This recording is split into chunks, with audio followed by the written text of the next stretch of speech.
في القلب مشاعر أخفيها، قد أشرقت الشمس عليها، عن خطط لم أعبأ فيها، ستكون بأيامي فرقا. فحياتي قبل الحلقات تيه بضياع بشتاتي، من دون نعيم الآيات نرتاد.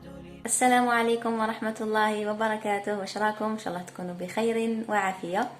اليوم ان شاء الله اخواتي نشارك معكم وشنو هما الامور اللازمة اللي نوجدوها مع حلول فصل الخريف. على بالنا بلي في فصل الخريف تكثر بزاف الامراض، الحساسية، الناس اللي عندهم الربو تاني تزيد عليهم الحال، بيان سور الالتهاب اللوزتين سواء عند الكبار او خاصة عند الاطفال الصغار، الالتهاب الحلق، السعال الى اخره. نشارك معكم واش موالفه ندير انايا دائما، يعني كل ما يجي فصل الخريف، وخاصه دوكا كي رانا مع الكورونا، يعني هاد الامور تولي اساسيه ماشي يعني كيما تحبوا.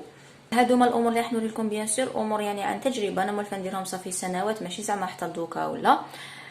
واش نسحقوا اولا دوك نهضر لكم على عده امور، شغل نبداو بالتفصيل، بالك الفيديو يجي شويه طويل الله اعلم.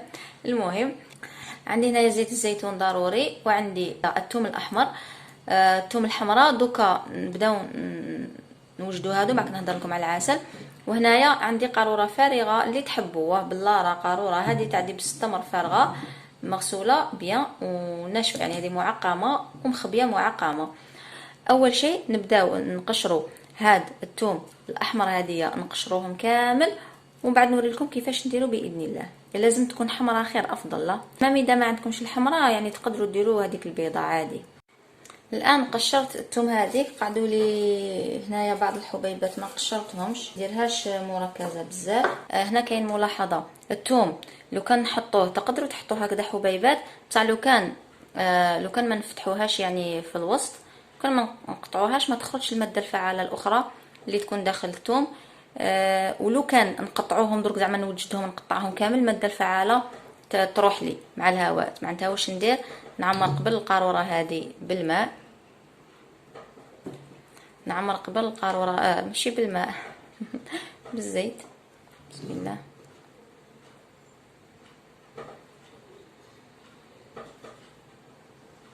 هاد الزيت هذه نص لتر. راح نبدا نفتح الثوم هذه، نقطعها بسم الله هكذا.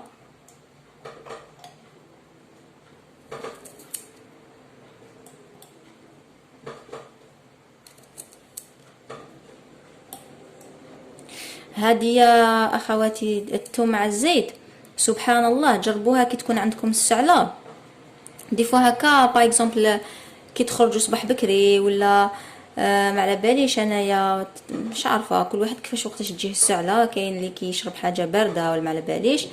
المهم تجيكم دي فوا السعله هكذايا، تجربوا كي تشربوا. ولا هذيك باغ اكزومبل زعما شتو هذيك اللي تجيني كي تجوا ترقدوا مع تجوا تبلعوا، يبدا شغل تحرقكم الحاله كي تبلعوا، ماذا بكم كاع ما تبلعوش الريق.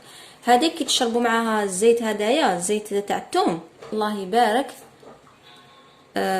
رائع جدا.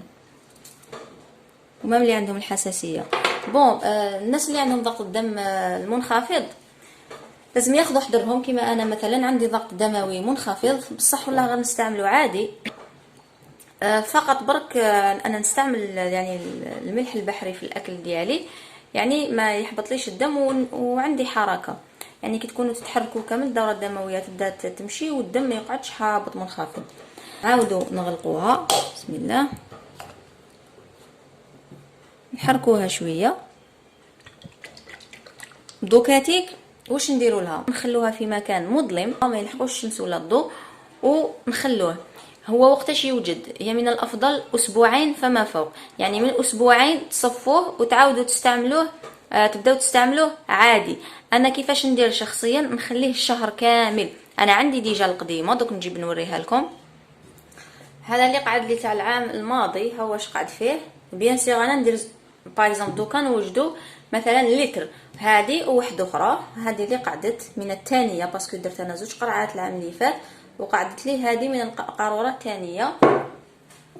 نتوما الان انا وريت لكم غير المثال، نتوما وجدوا مثلا قاروره تاع لتر الثوم، بعد ما يوجد بعد 10 ايام يعني هو من اسبوع تقدروا تستعملوه، انا نخليه شهر.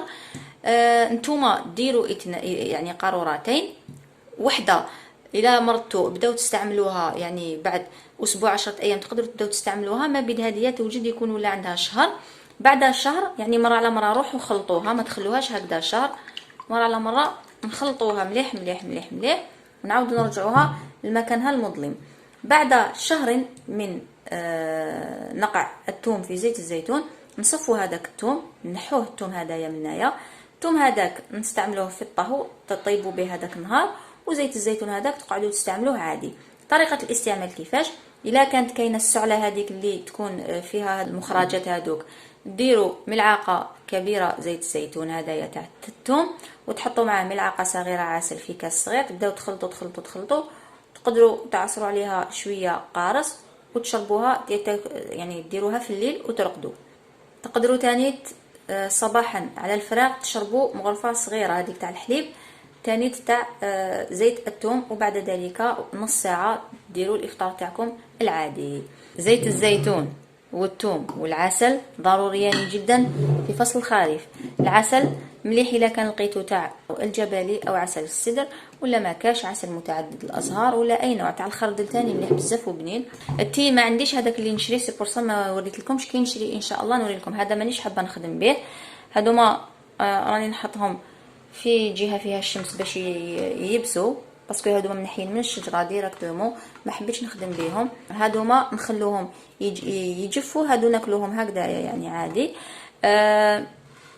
لكن هادوك دوكا كي ان شاء الله نلقاه يعني بثمن مليح، خاصه هي في البلاد اللي يكون يتباع شويه رخيص، في البلاد في الشرقه ماشي في بلاد قبيل. بلاد قبيل يبيعوه غالي. اذا صبتوا رخيص كيما موالف راني نشري كميه ونوري لكم ان شاء الله كيفاش موالفه نستعملها في زيت الزيتون. كاين كميه اللي نفتحها ونحطها في زيت الزيتون عادي كيما كاع نعرفوا، وكاين طريقه اخرى نستعملها على شكل يجي كي شغل كومبوت ونخلط معاها الثوم وصوالح. هذيك ان شاء الله اذا شريت اللي تتباع راني نستعملها ونوري لكم باذن الله عز وجل. هذيك رائعه رائعه رائعه جدا، سواء الالتهاب اللوزتين، للمناعه، للسعال، الالتهاب الحلق، للصحه العامه، للامساك، بزاف امور ان شاء الله. والشيء الاخر هو البروبيوتيك. ما تضحكوش عليا راني شربت على الاطفال. هذه البروبيوتيك خلاص عندها شحال، هذه خليت غير العلبه باش كي تسقسوني نوريها لكم ولا نصورها لكم. وهذه اللي راني نشرب فيها دوكا. علاش راني نشرب فيها هذه؟ باسكو هذه فيها هنايا في المكونات الصويا والجلوتين، وما حبيتش كي فيها هذوما الزوج، لذلك راني استعملت على الاطفال فيها نسبه شويه من السكر بصح ما يهمش.